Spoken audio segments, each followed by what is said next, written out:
Thank you, Netra. Thank you so much for taking out the time and talking to us. Thank you so much for having me here. I'm super excited to be here. Likewise. So, Netra, you're an inspiration for everyone.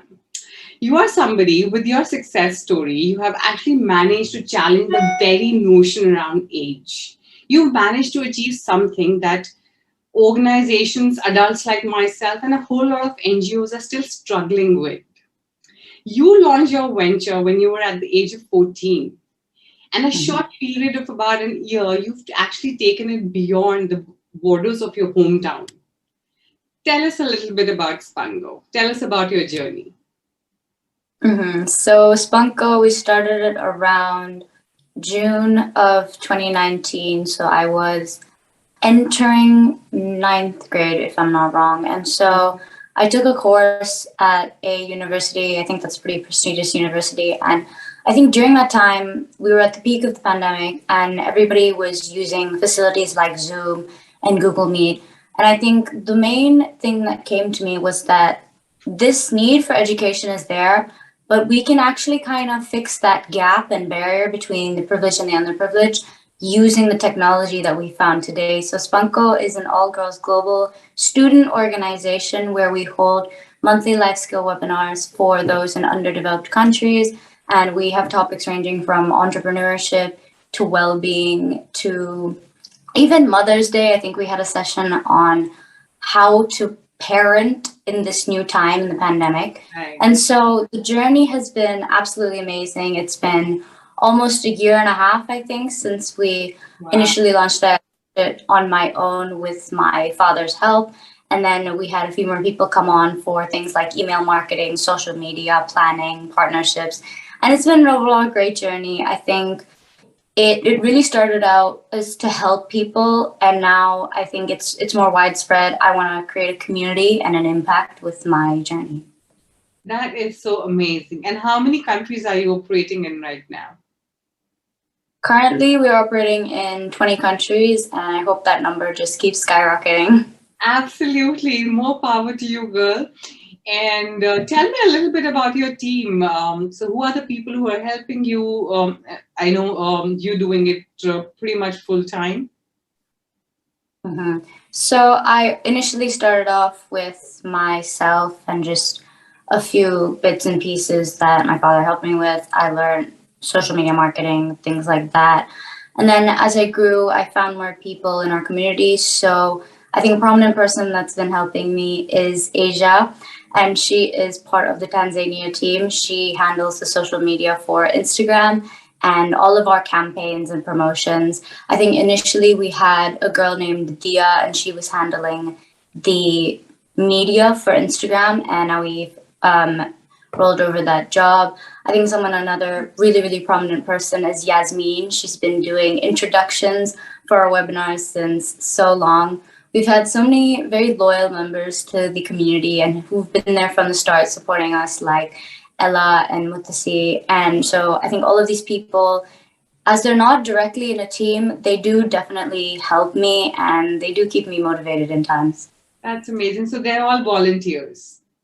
Yes. Wow, that is absolutely amazing. And how do you motivate everyone to keep going and contributing to the larger cause? That's a very good question. I think when you look at it, there are people that are very passionate about helping this community that we haven't really gained access to.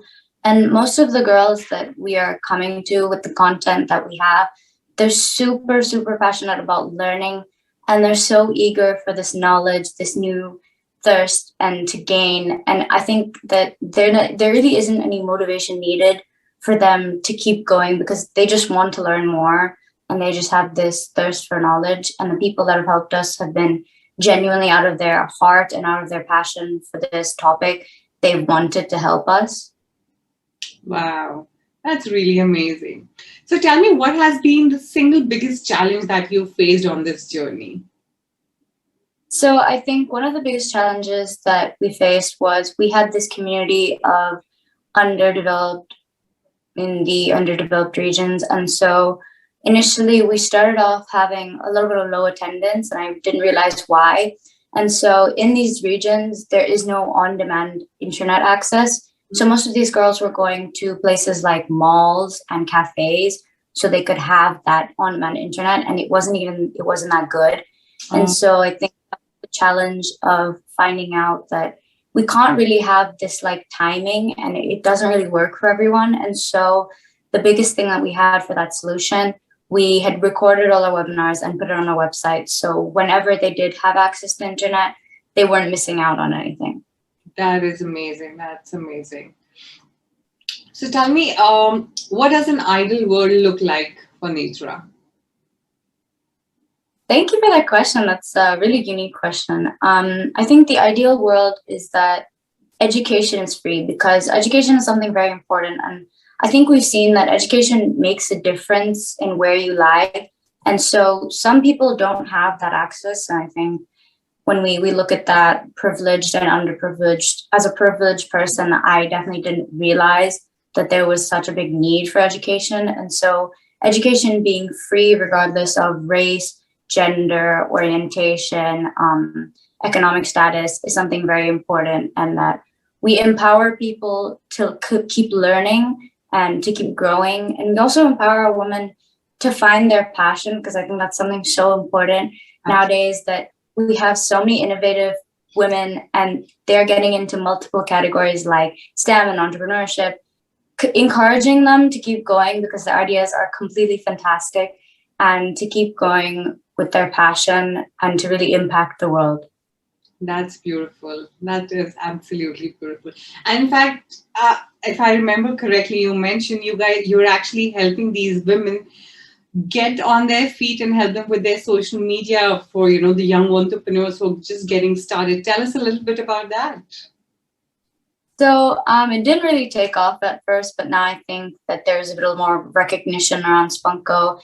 It's taken off a bit. And so we handle website making for people who have that idea, but they don't know how to start it up. We also handle digital social media. Yeah. And so one of our clients has recently gone commercial into the market. They've launched their app, and we're very excited for them. Another company we had has completed the full entrepreneurial cycle of being sold off to Alatri's Venture, if I believe, if I'm correct. Yeah.